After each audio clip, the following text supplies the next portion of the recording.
ভগ্নাংশগুলোকে লঘিষ্ঠ আকারে প্রকাশ করি। 4 নম্বর সমস্যা। এখানে কতগুলো ভগ্নাংশ দেওয়া আছে, এই ভগ্নাংশগুলোকে লঘিষ্ঠ করতে হবে।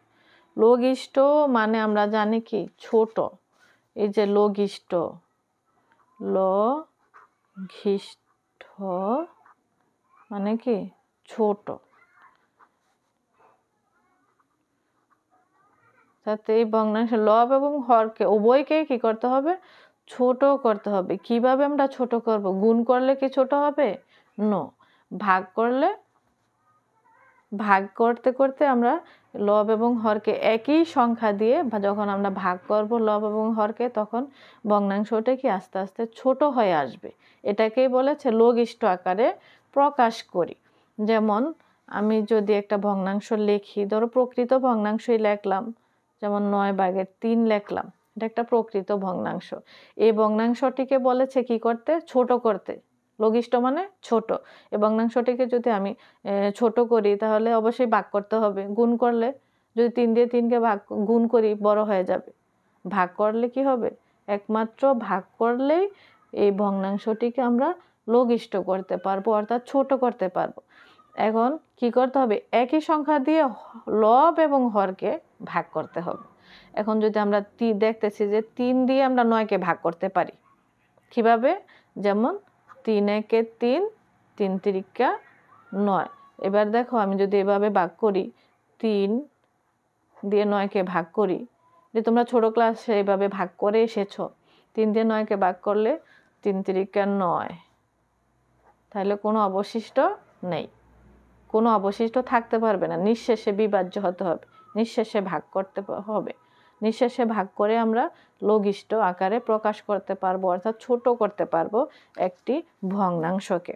এখানে দেখো 12 কত আছে? 12/6 আছে একটি ভগ্নাংশ। হ্যাঁ, 12/6 মানে কি? আমরা একই সংখ্যা দিয়ে লব এবং হরকে ভাগ করব।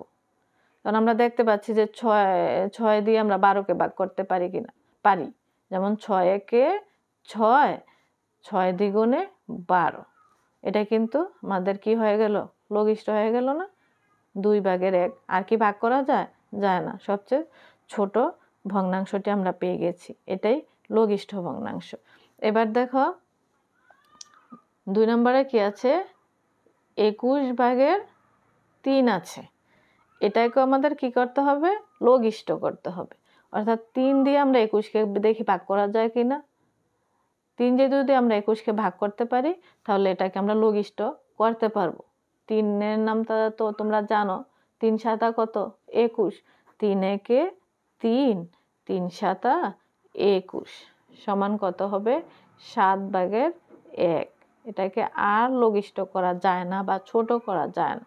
কেন যায় না? কারণ আমরা এই দুটো সংখ্যাকে আর ভাগ করতে পারি না। 7 মৌলিক সংখ্যা, বিজোড় সংখ্যা, 7কে ভাগ করা যায় না, আর 1কে ভাগ করলে তো একই থাকবে। এবার আসো আমরা 3 নম্বরের সমস্যাটা করি। কত আছে? 12/8 আছে। অর্থাৎ 8 দিয়ে 12কে ভাগ করে দেখব, যায় না। 8 দিয়ে আমরা 12কে ভাগ করতে পারি না।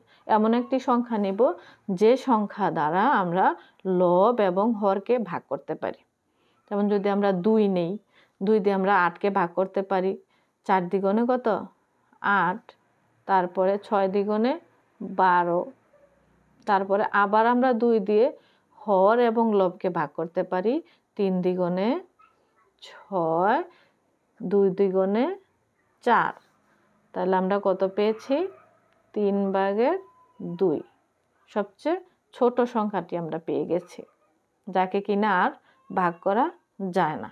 তাহলে 3/2 হচ্ছে 12/8-এর লঘিষ্ঠ ভগ্নাংশ। এবার আসো 15/9। কত? 15/9।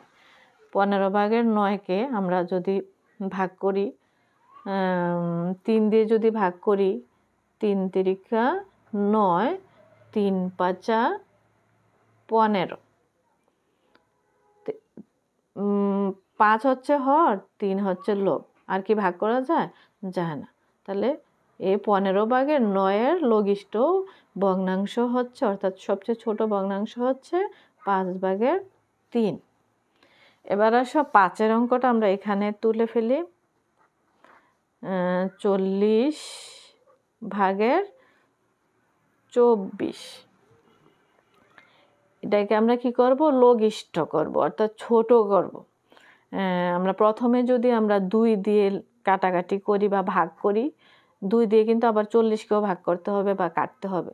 তাহলে 12 দ্বিগুণে কত হয়, 24। 12 দ্বিগুণে হয় 24 আর 20 দ্বিগুণে হয় 40। আবার আমরা 2 দিয়ে যদি কাটি, 10 দ্বিগুণে 20, 6 দ্বিগুণে 12। আবার আমরা 2 দিয়ে যদি ভাগ করি, 3 দ্বিগুণে 6 আর হচ্ছে 5 দ্বিগুণে 10।